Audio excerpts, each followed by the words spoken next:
Conservative new media viewers, NBA fans around the world, what's up? It's me, PFV, Paul F. Villarreal, the NBA expert, and we're here to discuss Golden State's 115-80 annihilation tonight over the Houston Rockets in Houston, Texas, in game number 3 of the 2015 NBA Western Conference Finals. Let's go over the stats quickly before I get into more of the analysis.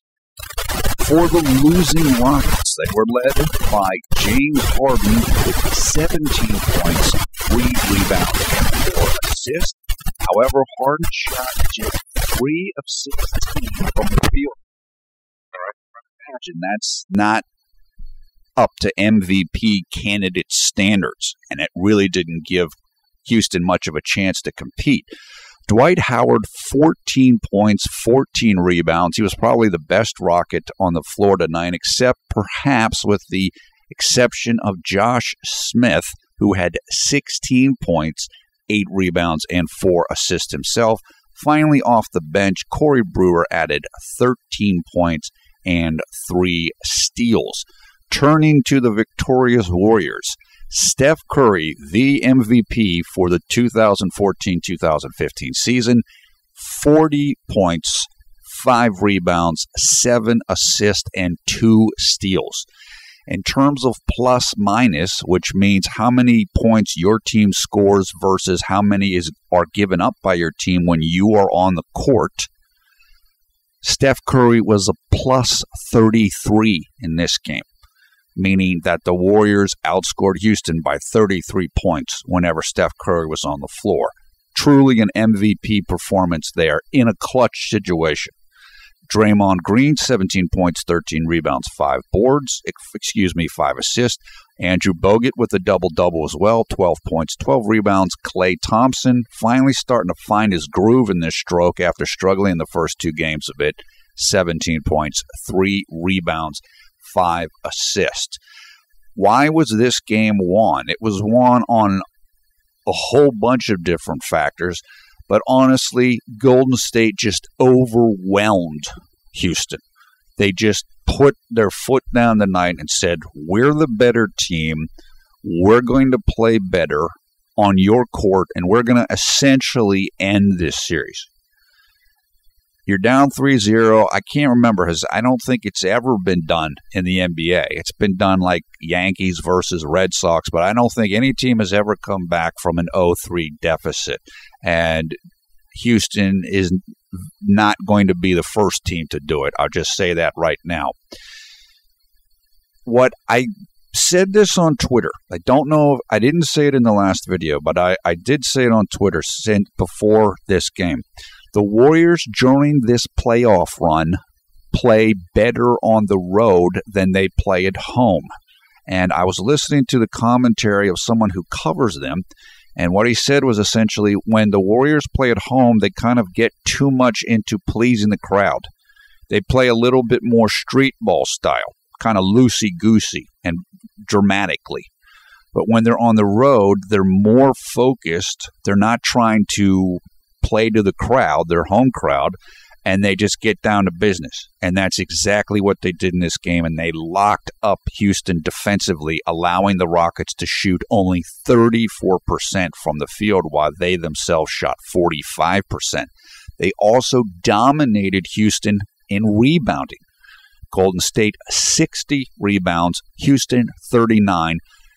The Warriors had 17 offensive rebounds to only 9 for the Rockets. So they out-efforted them, they out-willed them, they outshot them, and they out-offensed them.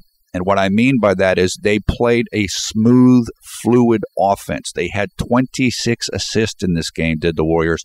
The Rockets only had 15. And what that means is that Houston was getting a little too stagnant and playing isolation basketball, and it cost them. Finally, the Warriors, after really struggling with this in Game 2, they beat Houston in turnovers.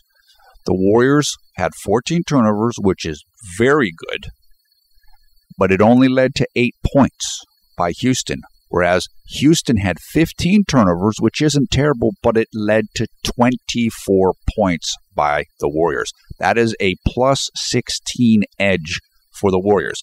What that means is that when the Warriors turned the ball over, they got back in transition defense to make sure that those turnovers did not turn into points for the Rockets.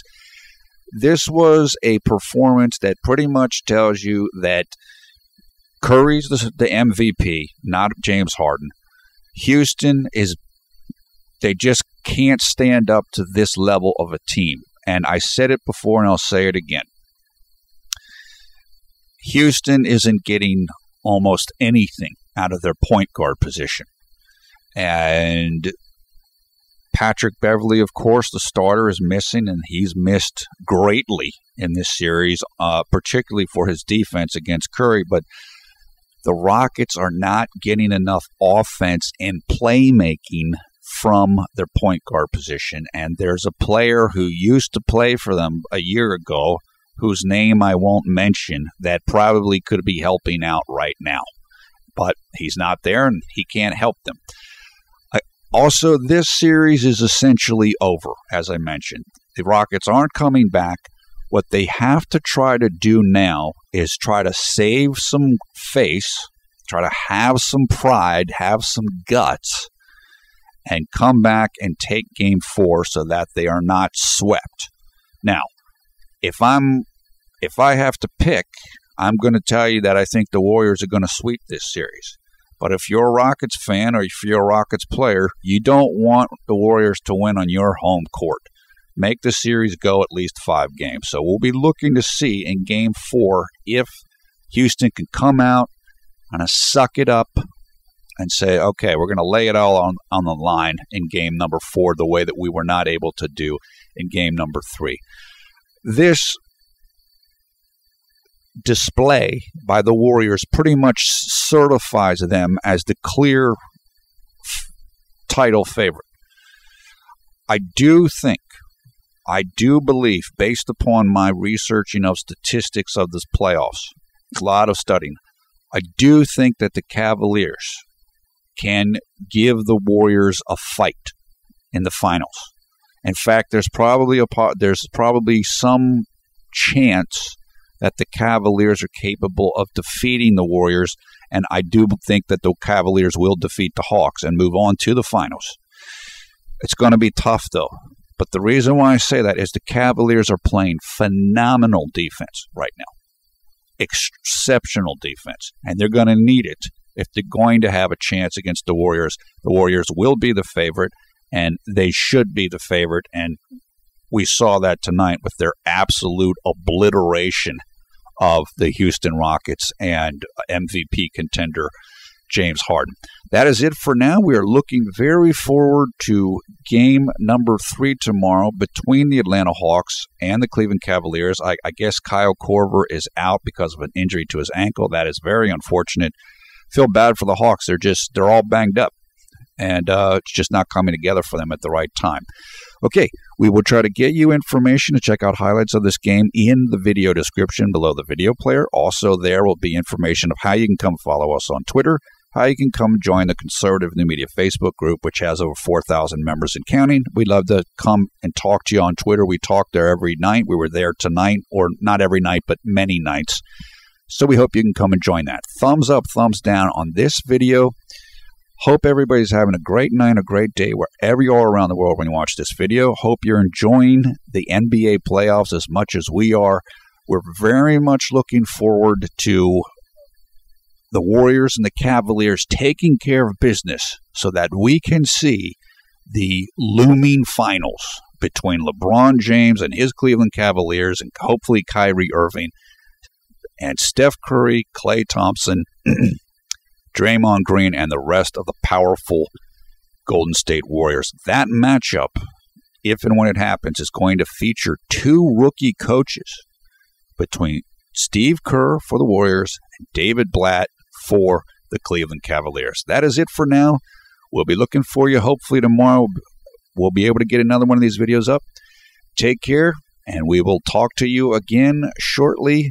And again, Looking forward to Game 3 between the Cavs and Hawks in Cleveland, Ohio tomorrow.